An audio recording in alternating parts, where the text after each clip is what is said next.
بسم اللہ الرحمن الرحیم. السلام علیکم dear students. I hope you all are fine. Previously ہم نے فادر اینڈریو کا انٹروڈکشن پڑھا تھا کہ وہ کون تھے اور وہ کس طرح سے ٹام کو پڑھایا کرتے تھے، اور فش اسٹریٹ کے حالات کے بارے میں پڑھا کہ فش اسٹریٹ میں تعلیم کی اس قدر کمی تھی کہ وہاں پر وہی چند کتابیں جو ہیں موجود تھیں. ہر گھر میں، کسی گھر میں بھی کتاب نہیں تھی، اور سب گھروں کو ملا کر کل چند وہی کتابیں موجود تھیں جو کہ فادر اینڈریو اس محل سے، اس پیلس سے لائے تھے جہاں پر وہ اپنی جوانی کے دور میں کام کیا کرتے تھے، اور ان کو بغیر کچھ دیے، بغیر کچھ معاوضہ امداد دیے وہاں سے نکال دیا گیا، اور وہ فش اسٹریٹ میں آ پہنچے اور غربت کی اور مفلسی کی زندگی گزارنے لگے. اسی مفلسی میں انہوں نے ہار نہیں مانی اور وہاں پر بھی انہوں نے علم بانٹنا شروع کر دیا، اور کچھ بچے وہاں سے مستفید ہوتے تھے، فائدہ لیتے تھے، اور کچھ بچے بالکل بھی وہاں پر ادھر سے فیسیلیٹیٹ نہیں ہوتے تھے، وہاں سے فائدہ نہیں لیتے تھے.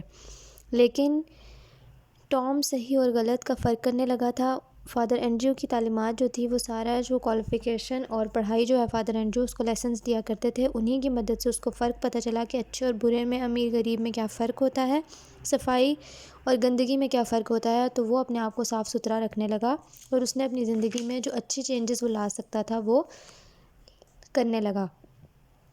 نیکسٹ پارٹ ہے ٹامز ڈریمز اینڈ وشز. اب ٹام کے کیا خواب تھے اور اس کی کیا توقعات تھیں، کیا وشز تھی، کیا چاہتا تھا وہ اپنے لیے. All the reading and dreaming made Tom different from his friends. اب تمام تر جو وہ پڑھائی کرتا تھا، ریڈنگ کرتا تھا، ڈریمنگ اور جو وہ خواب دیکھا کرتا تھا، اور اس سب نے جو اس میں ایک فرق پیدا کر دیا تھا، وہ اپنے دوستوں سے ایک مختلف انسان بن گیا تھا. He realized that no one was poor, dirty, wicked اور اسٹوپڈ. اسے پتہ چلا تھا کہ ناٹ ایوری ون، ہر کوئی جو ہے وہ غریب، گندا، چالاک اور بیوقوف نہیں ہوتا. مطلب لازمی نہیں ہے کہ کوئی غریب ہو، گندا ہو یا چالاک ہو یا بیوقوف ہو. He realized that not everywhere was like fish street. اور اس کو اس بات کا بھی احساس ہو گیا تھا، اسے پتہ چل گیا تھا، اسے معلوم ہو گیا تھا کہ ہر جگہ فش اسٹریٹ جیسی نہیں ہوتی، ہر جگہ یہی ماحول نہیں ہوتا، ہر جگہ لوگ بھوکے نہیں پھرتے، پیسہ نہیں مانگتے. The world contained princes as well as paupers. جو دنیا ہے وہ کنٹینز، اس میں پائے جاتے ہیں پرنس بھی، شہزادے بھی، جبکہ پاپرز غربا بھی، فقیر بھی. And Tom began to behave like a prince. اور ٹام نے جب یہ سب کہانیاں پڑھیں، یہ تمام کتابیں جو اس نے پڑھیں جس میں شہزادوں کی اور امیر امرا کی کہانیاں تھیں، تو وہ بھی ان کی طرح ہی اپنے آپ کو فیل کرنے لگا، ویسا ہی برتاؤ بیہیو کرنے لگا. ہی اسٹوڈ اپ اسٹریٹ. وہ سیدھا تن کے کھڑا ہوتا تھا. اینڈ ٹال، بڑھ چڑھ کے. And held his head up high. اور اپنا سر اونچا رکھتا تھا.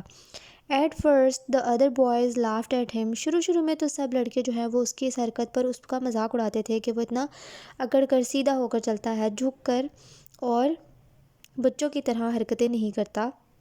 وہ اس پر ہنسا کرتے تھے. لیٹر، بعد میں، ہاؤ ایور، جبکہ دے بگن ٹو ریسپیکٹ ہم. لیکن بعد میں کیا ہوا کہ وہی لوگ جو اس پر ہنسا کرتے تھے وہ اس کی عزت کرنے لگ گئے.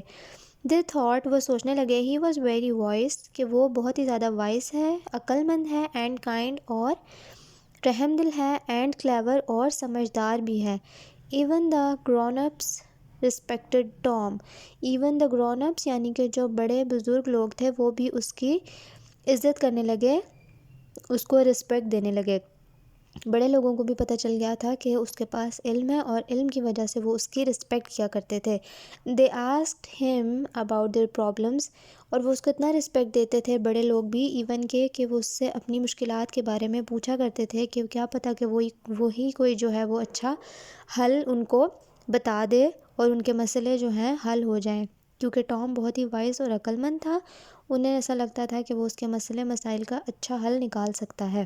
His answers always seemed very wise. اب اس کے جو آنسرز تھے، جوابات، وہ بہت ہی وائز، بہت ہی عقل مندانہ لگا کرتے تھے، بہت ہی اچھے اور طریقے کا جواب لگتا تھا جو کہ مناسب ہو اس حالت میں یا اس سچویشن میں. ان فیکٹ، در حقیقت، every one in fish street respected Tom. حقیقت تو یہ تھی کہ ہر کوئی جو ہے فش اسٹریٹ میں، اس گلی میں، اب ٹام کی عزت کیا کرتا تھا، ایکسیپٹ، سوائے ہز اون فیملی، اس کی اپنی فیملی کے. اب سب ٹام کی عزت کرتے تھے کیونکہ وہ بہت اچھا پڑھا لکھا اور علم رکھنے والا بچہ تھا، سوائے اس کی فیملی کے. وہ اس کو بالکل رسپیکٹ نہیں دیتے تھے. جان گینٹی did not respect book learning, وہ بالکل کتابوں کی پڑھائی کو عزت نہیں دیا کرتا تھا جان کینٹی، جو کہ ٹام کینٹی کا باپ تھا۔ He wanted his son to be a beggar, وہ اپنے بیٹے کو ایک فقیر، ایک بیگر بنانا چاہتا تھا، اینڈ اے تھیف، اور ایک چور، لائک ہمسیلف، جیسا کہ وہ خود تھا۔ وہ نہیں چاہتا تھا کہ اس کا بیٹا جو ہے وہ بہتر زندگی گزارے یا بہتری کی طرف جائے، اچھا سیکھے، پڑھے، سوچے۔ وہ چاہتا تھا کہ وہ اپنے باپ کی طرح ہی چور، ڈاکو یا فقیر بن کے پوری زندگی گزار دے۔ آج کے لیے اتنا ہی۔ جو کام آپ کو پرووائڈ کیا گیا ہے اس کو کمپلیٹ کر لیں۔ کوشچن آنسرز آپ کو انشاءاللہ کل یا پرسوں تک دے دیے جائیں گے۔